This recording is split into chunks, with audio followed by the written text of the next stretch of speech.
Hi there friends and welcome to my character progression guide for Tale of Immortal. I'm Icon and in this video I'm going to talk about how to get your character stronger and how to develop your skills in general. There are two topics which I won't touch in detail here. That's breakthroughs and artifacts, because these are deep topics on their own. They are linked to the character progression, but I just wanted to rule that out. These get their own respective videos. Alright, let's get started. So, your cultivator in this game has lots and lots of different ways of growing stronger. Of course, I need to mention the breakthrough here for a second. This is your strongest way of gaining base stats, and a lot of your gameplay revolves around that. But this is by no means all that you can learn and acquire. If you are interested in the breakthrough stuff in general, I did a tutorial about that already, so you might want to check that out. And the other things here can be increased as well without breakthroughs. So all these stats up here can be upgraded, but 90% of these upgrades will be done with items. So these items look like this. You can always find some in the treasure pavilion, for example, of sects. Here you find these fruits. You see, these are tier 5 fruits, and they will increase your skills up to a certain maximum amount. So you can increase your water skill beyond 50 with this particular fruit. These are sold by sects in general, but you can also farm them from bosses like the elemental bosses in these areas. Give me a sec. Here, like Arctic Fields, for example. The bosses which spawn here also tend to drop fruits which increase your skills.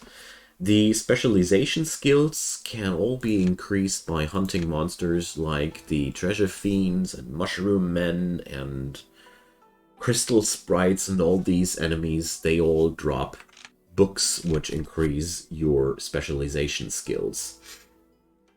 Martial arts and spiritual roots can be mostly trained by buying the respective fruits from the sects and finding fruits from other adventure sources.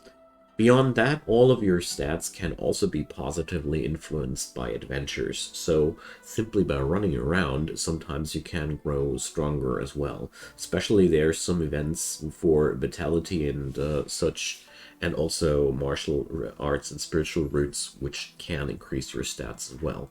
So these things are helpful too.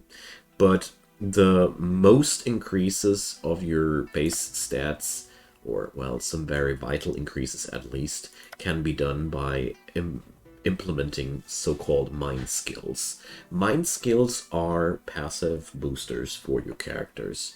Every mind skill has a certain set of boosts there. For example, this one will increase your attack by a certain amount, and the higher you level up the skill, the more extra bonuses it will acquire. So the higher the skill ranks, the more attack points it will yield, and attack directly translates to your damage. And the list here goes on like that. Here goes max vitality, spiritual resistance, and martial resistance, which decrease the taken damage of respective attacks as well. And all these things are extremely valuable to pump up your character, because mind skills are basically passive stat bonuses which you can apply to your characters. When you check them out in the manual libraries, they will always look like something like, wait a sec, mind motion. Well, we don't have any mind skill here. Let's see. Here. It will always look like something like this, and the more advanced they grow, the more bonuses they will provide. For example, you see here, this is a high-end mind skill, and they also have skill point costs, as you see here. This is a very hefty skill point cost of 42. What does that mean in detail? The skill points you have are displayed here. You can increase your skill points by gathering knowledge. Knowledge can be gathered by training together with other cultivators, sparring with them, or debating with them. these are your main income sources of knowledge. Knowledge is very, very important, and I can only say you want to get as much as possible from this resource, because these mind skills are really, really the most effective way of amping up your stats once you're sitting at the breakthrough bottlenecks. Like here in the stage between chi refining and foundation, I need to accumulate a lot of treasures and I need to slay a lot of bosses. And sometimes you really end up with being too weak to kill the bosses, even though that's the only thing left for your progression. That's where mind skills kick in. So as you see here, there's also a maximum amount of slots which you can learn. So you will have to decide how many you want to take there. And that's together with breakthroughs and artifacts, which are another part of your character development, how you can go stronger in this game. In general, the grind for these skills is really, really important, and maybe the most effective way of increasing your combat stats. Specialization skills, gaining these is mostly important for increasing your, I'd say, adventuring skills, like snooping for interesting spots and gathering materials and crafting nifty items out of that.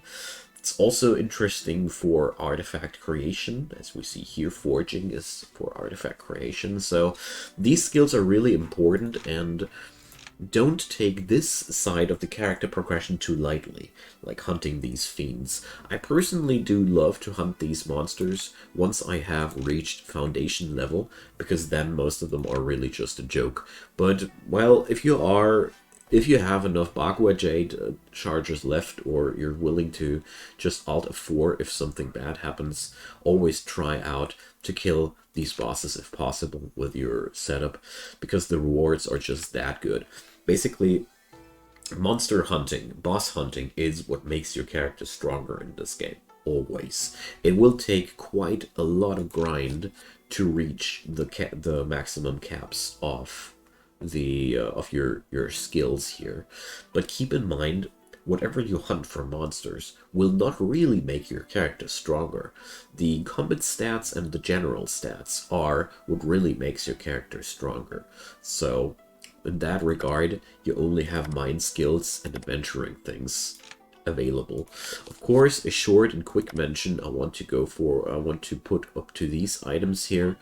Always try to have the best possible mount you can have, because travel speed directly translates into time spent for all your endeavors. And lifespan is limited, my dear cultivators, so that's that. Last but not least, you can also grow stronger by acquiring destinies, but that's nothing you can directly farm. Destinies are acquired by breaking through into new levels of cultivation, and sometimes, in very, very rare occasions, you might encounter some event, but I haven't found any yet. So your destinies are mostly acquired by breakthroughs, but they also have a really huge impact on your character development. Alrighty, so that's all I have to say for this regard. If I have missed out anything, feel free to add it into the comment section below. Also ask away if there are any questions left towards this topic. A tutorial for artifacts is of course already in the making, so that's the next thing. Also leave a thumbs up on this video if you found that helpful. I'd be really, really delighted if you did so. So on top of that, check out my channel. There's daily content there. You just need to subscribe and turn on the notification bell to stay informed. Last but not least, check out the description box. There's my Twitch channel, where I do regular streams, and of course also my Discord community, where you find like-minded gamers which are interested in all manner of different games which I put videos up. And last but not least, I'd be super happy if you would want to take a look at the ways of direct financial support for my video project, because my content will always be free for you, and I can't use every pair of hands willing to help. But don't you worry, watching these videos helps me more than you might think, and I'm very, very grateful for that. Have a wonderful time, and have fun cultivating. Bye-bye.